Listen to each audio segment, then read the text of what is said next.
up, squad? MizzyWorld back to present Movie Monday, and I just gotta let my MizzyWorld fans know I appreciate all the fucking love y'all showed on MizzyWorld on Movie Monday.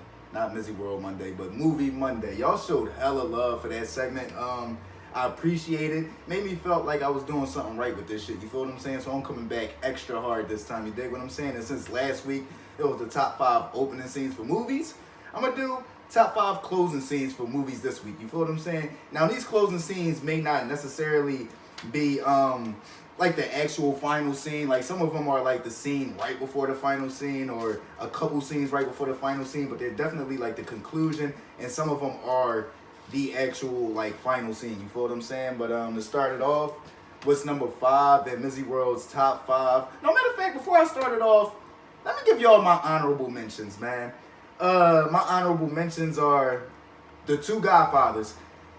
In Godfather 1, the growth of Michael Corleone from the beginning to the end was just beautiful. Then the way he just systematically knocked off all of his enemies at the end, that shit was beautiful. Then the way he manipulated his girl's brother into admitting that he set up Sonny in the movie, beautiful. You feel what I'm saying? Beautiful. Then he had this nigga thinking he was just about to get on the plane and leave. No, nigga, you got my fucking brother killed. I don't give a fuck if you married to my sister and you be beating my sister the fuck up. Nah, you got to die, player. You feel what I'm saying? So that's one. Godfather 2, I mean, it's the same situation. You feel what I'm saying? Not really the growth, because Michael Corleone was already established as bull. You feel what I'm saying? But just his business savvy, they showed that. But again, the systematic way that he eliminated all his enemies in Godfather 2, and then, of course, him, boom, banging his brother. Man, listen. You send my number 1 enemy my address, talking about, oh, I didn't know they was going to do this, or they, bro, you know what we do. You know what we do. You know the code. And he told him in the first Godfather, Fredo, I love you. You're my big brother. But don't you ever choose anyone over the family. You feel what I'm saying? And once he figured out that Fredo was the one that sent the boys to his crib and shot up his crib, where my kids play, where my wife sleeps. You feel what I'm saying? Like, I gotta get into my actual acting bag to give y'all a fucking reenactment of the Al Pacino when he confronted him on that shit. Where my kids play, where my wife sleeps. Yeah, I can't do it right now. I'm too silly, but that's in the honorable mention. Blood in, Blood out. That shit, that was a great ending movie. You feel the ending to that movie was beautiful. The climax and the conclusion of the one that was in jail knocking everybody, all his enemies off in jail on some Godfather shit. That shit was just epic. Then the one that kind of turned him into being that killer, coming up there and being like, yo, bro, you a monster. And he being like, yo, this the only family I know, nigga. And then, like, you gotta just see Blood in, Blood out to understand the ending. Like me doing, oh, the bull said this and then the bull did that. Y'all ain't really gonna get it. You feel what I'm saying? What else is in the honorable mentions? Menace to Society. I ain't think my man was gonna get tagged up like that. What else? Boys in the Hood. Boys in the Hood, man. Ricky. Yeah, I mean, that's epic. You feel what I'm saying? Then from there, motherfucking Doughboy riding around looking for them niggas all day and night. Then finally catching them niggas and bull talking about he ain't pull a trigger. Nigga, I know you the one that pushed the button on that man pulling the trigger. That's gotta be up there. What's another one? I don't know. I can't really think of nothing. That's my honorable mentions for right now. Let me know if y'all got any. Well, no, I ain't gonna say any honorable mentions, because the movies y'all probably gonna throw out there will probably be in my top 5. You feel what I'm saying? So let's get to the top 5, bitch. So now let's get into the top 5 MizzyWorld closing scenes of all motherfucking time. Yeah, let's get into it. At number 5, I gotta have Juice, man. You feel what I'm saying? You gotta have Juice. That shit was too epic. You feel what I'm saying? And I ain't even talking about once Q realized Bishop had shot Steel and that he was about to set him up and he was trying to kill him. Even, like, not even including that. You feel what I'm saying? The chase. This motherfucker Omar Epps must have been fucking doing his audition for fucking the program, because he was hitting the stack out that motherfucker. Bishop on his ass. That's how you know Bishop was crazy. He was really chasing his right hand 4 blocks, busting at this nigga. Boom, boom. That nigga ain't got no motherfucking aim because this nigga Q was running straight. You know what I mean? Omar Epps was running straight. I mean, he was ducking and dodging between the little fucking, like, the pillars and shit that was holding up the tracks and shit. But other than that, he was running straight. You know what I mean? Only time Bishop shot him was when he was running up the steps. And then when this nigga came in the motherfucking elevator, that's just an epic scene. Epic scene. You feel what I'm saying? Then he like, fuck you gonna shoot me in the elevator? This nigga pulled the strap, right? Nigga, fuck you thought I wasn't? You know what I mean? Then everybody pushed him out the motherfucking elevator. Then you got Q coming back around, knocked the gun out of his hand. Niggas don't even peep bull. Scoop that strap up smooth as shit, put that shit right in, you know what I'm saying? With like 3 bodies on that motherfucker. He didn't give a fuck. I mean, he didn't know. But nigga, you in New York in the 90s, and a gun just fell out of a nigga hand that was trying to kill another nigga. That shit probably got bodies on it. You feel what I'm saying? He still scooped that bitch. Then you got Q walking through the party looking for Bishop and shit. Here's something you can't understand. How I can just kill a man. That song just fit perfect for what the scene was. Then he see Bishop near the window. Bishop running up the motherfucking joint. Bishop was really running from Q after he dropped the gun. Like, bro, what the fuck is wrong with you? Like, how are you so tough with a gun, but without a gun, you a cold bitch? So Q chasing him up the motherfucking what's that? The fire escapes and shit. Chased him up there to the roof. Found him on the roof. This nigga got a lead pipe come swinging that shit from the rip. Q ducked that shit. Boop, bing. He threw his hands right up, started fucking Bishop up. Boop, boop, boop, boop. You know what I mean? Bishop got a 1 hit with the lead pipe, but other than that, Q was fucking him up on the roof. And then that's how you know Q a real one. Because even when he had it one, Bishop was knocked over the side of the roof. Me? Nigga, you just shot, you killed Still, you killed Radamez, you killed Raheem, you was about to kill me. Nigga, I'm not about to help. That's just me. But that just show how loyal Q was. Loyal to a fault damn near. Because if you would have pulled him back up, that nigga probably would have tried to kill you again. You feel what I'm saying? But yeah, man, Juice, that last scene from the chase through the motherfucking streets to the elevator scene to the walking through the party to the rumble on the roof. Epic. Gotta be at least top 5 closing scenes of all time. For me, it's number 5. And the list goes on. At number 4, it's gotta be Scarface. You feel what I'm saying? I wasn't going to put Scarface in there because I simply just felt as though, I don't know, it wasn't, I don't know. It just wasn't like the rest of the list. Once y'all see how the rest of the list go, but Scarface gotta be in there. When you think about, and this is something that I'm going to say on the first, the number 1 closing scene of all time is the build-up into that final closing scene. You feel what I'm saying? With Scarface, you had this nigga just bang fucking Sosa Hitman. He calling back home. His wife not there. Evita not there. You feel what I'm saying? Manny not there. You know what I mean? Then he come home. He like, yo, what's going on? His mom blowing his phone up. He go see his mom. I ain't see Gina in weeks. She got a big old house on Melrose. Whatever the fuck she said it was. You feel what I'm saying? And he like, where'd she get that money? You give her that money. He like, I ain't give her that kind of money. To have her own crib? Her own mansion? Bruh, and Manny crib. Bruh, Manny crib might have been better than Scarface crib. I'm sorry. Manny crib was on some other shit. You could tell Manny crib was on some other shit. Because even walking up to the door, Tony was like, what the fuck? Like, who crib she in? Like, I know I didn't give her this much. I know I didn't give her this much bread. But then from there, from Scarface, to then he bangs motherfucking Manny for just marrying his wife. And I gotta say this, man. There's no justification for Tony killing Manny in that situation. None. This nigga's sister was about to get dogged out in a men's stall at the fucking club.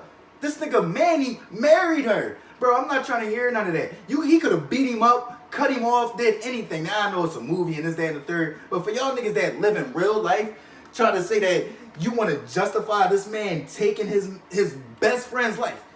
He's no longer here. He ceases to exist. There's no coming back. Because he married your sister? That's some old...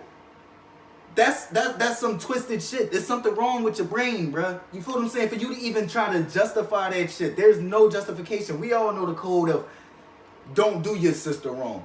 But that doesn't mean that your man deserves to die. Even if he did her wrong, which he didn't. He married the bitch. He wasn't the one that was about to fuck her in the bathroom stall. He married her. You know what I mean? So there's no justification on that. But let's get back to the... Let's veer back into the motherfucker. And if you got something to say, you can come on MizzyWorld and we can debate it. But let's get back into the ending scene. This motherfucker arguing with Sosa talking about, oh, well, yeah, I had to tell your mans this, that, and the third, and he was a piece of shit, so I had to cancel the contract. Whole time, you know what I mean? Sosa like, nigga, my boy's on the way, nigga. And he like, oh, you want to talk to me like I'm your fucking bellboy? You want to go to war? Let's go to war. Whole time he snapping, coke the fuck up out of his mind. Bro, Sosa, like literally when he pulled in, Sosa Hitman was already jumping over the fucking gates and shit. You feel what I'm saying? Like, that's when I knew Sosa had niggas in Miami and in New York just in case Tony didn't go through. There was no coming back with Sosa if you didn't go through with that hit. You feel what I'm saying? But in my opinion, I just feel as though if Manny was there with them, if Manny was there with him, they would have got out. Or if he would have let his man Chico win. That was another thing. Tony was on some nut shit for real, bro. At the end, you killed Manny. You didn't let your man Chico win. Chico was the same nigga that was with you, Manny, and the other boy when y'all did y'all first coke deal when the boy got chopped up in the motherfucking, the bathtub. And you let Chico die on your motherfucking bedroom door, bro. Like, you had a whole arsenal in your room. If you would have let this nigga, if you would have even let that nigga in, y'all probably would have survived. But this nigga didn't let him in because he talking to his fucking dead-ass fucking sister. His dead-ass sister that was crazy because you just killed her fucking man, her husband, because you got a twisted fetish about your sister. You feel what I'm saying? So that shit was just crazy. Then this nigga but I ain't gonna lie. Tony by himself was fucking him up. Like, this nigga had a grenade launcher, boom. He was shooting them niggas up in the entrance. Like, he was boxing them into that little corner. He was just too coked out and he ain't have enough help. You feel what I'm saying? If he had Chico and Manny on eat, bro, they would have got out of there. They would have got out of there. First off, the bull would have never creeped up on Tony and blew his fucking back. Boom! He would have never did that. You feel what I'm saying? And he would have never took so much shots. But, you know, Tony, his whole mentality was, fuck everybody, I got here by myself, when he know that was a falsity. If you would have got there by yourself, you would have died in that fucking bathtub with your mans. Facts. If it wasn't for Manny, there would have been no Scarface, nigga. You would have got shot the fuck up in that bathroom just like your man. But I ain't gonna lie, Manny was supposed to come up there earlier. Manny was always with the bitches. Like, that's the only reason his mans got chopped up, because Manny was cracking on the bitch. Had his finger all in her bikini and shit. Like, Manny was freaked the fuck out in that joint. But yeah, at number 4 is Scarface. There's no justification for Tony killing Manny. If Manny was there with him, or if he ain't let Chico get killed in front of his bedroom door, Tony would have got the fuck up out of there and we would have got a Scarface too. It's like, no, but yeah, I really do think he would have got out of there if Manny and Chico was there with him. But at number 4, it's got to be motherfucking Scarface, man. It's too epic to leave it off the top 5 endings of all time. Continuing on the list of MizzyWorld's top 5 closing scenes of all time. And at number 3, The Departed. Now, The Departed, that ending scene has to be in the top 3 closing scenes to me, simply because of its violence and the unexpected nature of the violence. Like, once Jack Nicklaus' character, I think his name was Frank Castillo. I'm gonna just call him Frank. I think it was Frank though. Once his character got killed in the drug in the drug deal going bad, you know what I'm saying, because the FBI raided that bitch. I'm like, all right, Leo character, who was an undercover in Frank's crew, is about to find out who the mole is, who was Matt Damon. He was the dirty cop that was giving Frank all the intel of when the FBI planned on raiding them and how they planned on getting a drop on him, all this shit. You feel what I'm saying? Like, one time he told Frank, yo, tell your crew to turn all their phones off. So then they didn't know where Frank's crew went after the deal. You feel what I'm saying? Like, they was just like, where the fuck do we go? So once Frank got killed, I'm like, all right, Leo character about to find out who the mole is, find out who Matt Damon is, and he about to, you know what I'm saying, bring him in or bang him or some shit. You feel what I'm saying? He about to do something. You know what I mean? So then you move on. Leo actually does figure out who the mole is. Then he does actually call Matt Damon, tells that nigga to meet him at a specific spot. They meet on a roof. He already told Anthony Anderson's, Leo's character told Anthony Anderson to meet him there just as a witness to the arresting and shit. He tell him that he dirty. Anthony Anderson from the rip pulling the strap like, yo, you know what I mean, let him go, this, that, and the 30. Like, bro, you gotta trust me. I'm taking him to the precinct. I'm taking him in. He's a dirty cop. He was the one that was helping Frank out. You feel what I'm saying? So then he get on the elevator. I'm like, all right, yeah, like this shit is going how I'm expecting it. Yeah, let's go, Leo. Yeah, y'all know Leo, my guy. So I'm like, let's go, bro. You know what I mean? Get this bitch ass nigga in there. You know what I mean? Nut ass nigga. So from there, you got Matt Damon character talking shit to Leo. He like, this shit is hilarious. I can't wait till we get to the precinct. This shit is a fucking joke. Just saying all this shit. Then it kind of finally hit him that Leo must have the evidence. Because he like, just fucking kill me. Just kill me, man. You feel what I'm saying? And Leo the whole time not saying shit. He just holding this nigga by the fucking cuffs like. With the strap in the other hand. You know what I mean? Then the elevator doors open up. Leo start walking forward. Then boom! Headshot.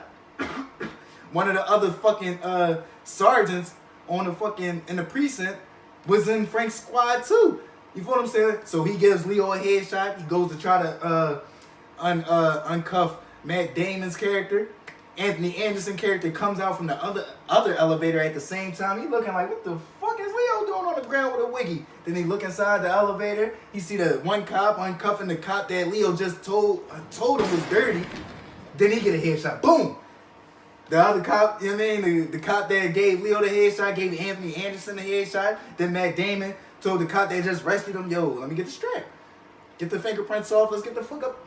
Boom! Get that nigga a headshot. I believe he did that because he actually felt guilty about Leo getting killed and Anthony Anderson getting killed. But more so Leo because he was actually the undercover in Frank's crew. He was the one that brought Frank down. And I felt as though he just felt a little animosity. Not animosity, but he felt a little obligation to, you know what I'm saying, like request him to get the Medal of Honor. Because I think that's what he did. He requested that Leo's character get the Medal of Honor. He got this whole big fucking like ceremony at his funeral and all that shit as a real cop would. But the cherry on top of the ending of Departed was when motherfucking Mark Wahlberg gave Matt Damon that fucking headshot at the end. Cause you don't peep it. You just see Matt Damon coming out of the elevator, going to his penthouse. You like, this fuck ass nigga, man. Like, out of all the niggas that could have survived in this movie, it had to be this fuck ass nigga. Not Matt Damon per se, but the character that he was playing, because I love Matt Damon as an actor. But you like this nigga. Then he finally gets to the door, that bitch open, and it's just motherfucking Mark Wahlberg standing there. Boom, nigga. Headshot. I was like, yeah, Mark, let's go, my nigga. You feel what I'm saying? Because I was like, this nut ass nigga can't be the only one that survived. Matt Damon was the biggest rat in that movie, and that's why it was so significant that after he got shot, and Mark Wahlberg with the booties on his feet, the surgical gloves on his hand, then he put the Scully on after he steps over Matt Damon's body. Mark Wahlberg steps over Matt Damon's body. You see that fat ass rat running across the railing. Because Matt Damon was the biggest fucking rat in that movie. Like, a lot of them was rats. He was the biggest one. And the absolute biggest. You feel what I'm saying? So at number 3, I don't know why I keep putting number 2 up. What the fuck? But at number 3, for MizzyWorld's top 5 closing scenes of all time, it's gotta be The Departed. Now we getting down to the nitty gritty of MizzyWorld's top 5 closing scenes of all time. Now, my number 1 was just stuck in my head. So y'all might switch number 1 and number 2, or both of them may not even be in y'all top 5 closing scenes of all time. But at number 2, it's gotta be 7 Pounds, man. That ending of 7 Pounds, of when he realized that his girl, like the girl that he fell in love with, was going to the hospital. Her heart was failing. She was about to die, and he just ran to the motherfucking motel room. Like, the emotions that shit evoked out of me. You feel what I'm saying? Like, from... That shit probably should have been number 1. But from the surprising factor, it's got to be number 2. Because you just didn't know what he was doing. You feel what I'm saying? Like, the whole time he in the motel, you don't know what he's doing. You don't know...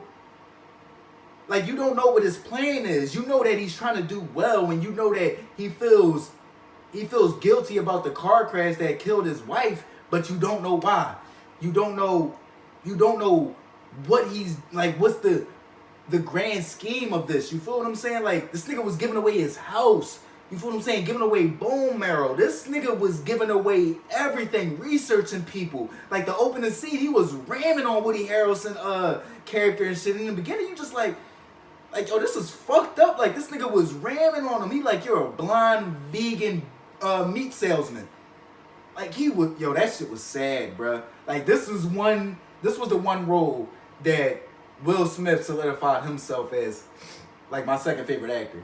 Because, I mean, everybody know Leo, my favorite actor, but solidified himself, like, from them showing why they got into the accident and why Will Smith's character felt so guilty about what happened in that accident. It was because they got in an accident because he was texting. He was reading a fucking email or some shit. They flipped the fuck over, the back and forth of him getting into the tub and the jellyfish stinging him, and him in the flashbacks of the car crash and him climbing back up into the actual street because they got thrown off the cliff.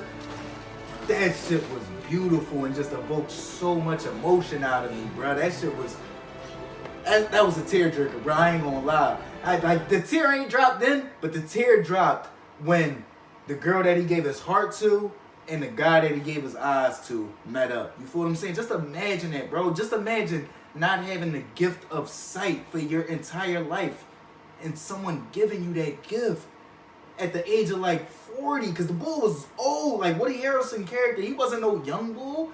He was a grown-ass man. Seeing this beautiful world that we take for granted for the first time. That shit hit me, yo. You feel what I'm saying? The fact of how fast he ran to that motel just to save that girl that he loved because he thought he probably would never love again. To think that he loved her so much that he said, I have to kill myself now because she needs this heart that's beating inside of me. Bruh, that movie 7 Pounds meant so much. How could it not be number 2? It's time for number 1, you dig what I'm saying? And to conclude, MizzyWorld's top 5 closing scenes of all time. At number 1, I gotta have a Bronx Tale. I got to, man. I got to, because for me, I ain't even gonna get into it because some of y'all may not have seen it, but I gotta describe it. It's just the significance of it. And like I said in the Scarface final scene, it's the build-up. You feel what I'm saying? The fact that Sonny had just pulled up on C, smacked him the fuck up for the first time because he had a bomb on his fucking engine and C was the last one to drive it. The fact that C, right after that, hopped in the wheel with his friends that wanted to go back and get revenge on the black people that egged they fucking clubhouse. And I'm not talking about just going back and egging they fucking clubhouse or where they hang out at. No, they had straps in the wheel. They had Molotov cocktails in the wheel. You did what I'm saying? See, the whole time got a look on his face like, I'm only rocking because they my friends, and I don't know what the relationship is like with my old head Sonny because he just smacked me the fuck up. But I don't want to do this. I don't have a problem with the black people. That shit was crazy. To Sonny pulling the fuck up and saving this nigga. You feel what I'm saying? He just pulled right up, hopped up, see, get out the car. You feel what I'm saying? The young boy talking about, Sonny, come on. Smash his face right on the dashboard. See, come on, I'm not fucking playing with y'all, young boy. See, get the fuck out the car. You feel what I'm saying? See, gets out the car, hop in Sonny car. I see y'all around this kid again. I'm killing y'all. Y'all did, and they knew Sonny was gonna move. Because that's how he got cool with C in the first place. If you actually seen a Bronx Tale, you dig what I'm saying? But yeah, for that to come around, and then for C to go back and he talking to Sonny like, yo, bro, like, why you smack me up? And Sonny just basically telling him, in this life, I can't trust nobody. And that's when C right there knew he did not want to live that life. He did not want to live a life of distrusting everyone that comes into your life. And that's something that me personally, related to the most because I can't live a life without trusting. I'm a trusting person. I'm a big-hearted person. I see the good in people. I know it's people that you got to be out here looking out for, but that's not everybody. And not always fight against that trust nobody shit, trust no one shit. Just because one person did you wrong don't mean you need to turn your trust, like distrust everybody. You feel what I'm saying? But let me get back into it. You feel what I'm saying? To see, you know what I'm saying, realizing that's not the life he want to live, then they pull up and the joint and the bull like, yo, this fine Mulian chick was just here looking for you. Now Sonny knew C wasn't lying about Jane. You feel what I'm saying? And then, you know what I mean, from there to C actually finding out that his friends got killed in that same car that he was just in because of the shit that they just did. And let me speak on it. Why the fuck would you roll a Molotov cocktail into a fucking into anywhere, into somewhere that you trying to destroy? Why are you rolling it? You know what I mean? Boy, pick that shit right up, hung that shit at the car. They did. So from there, C felt the obligation to run to Sonny and tell him, thank you, you saved my life. I'm grateful for you, bro. Then he gets to the party where Sonny's having his party and it's the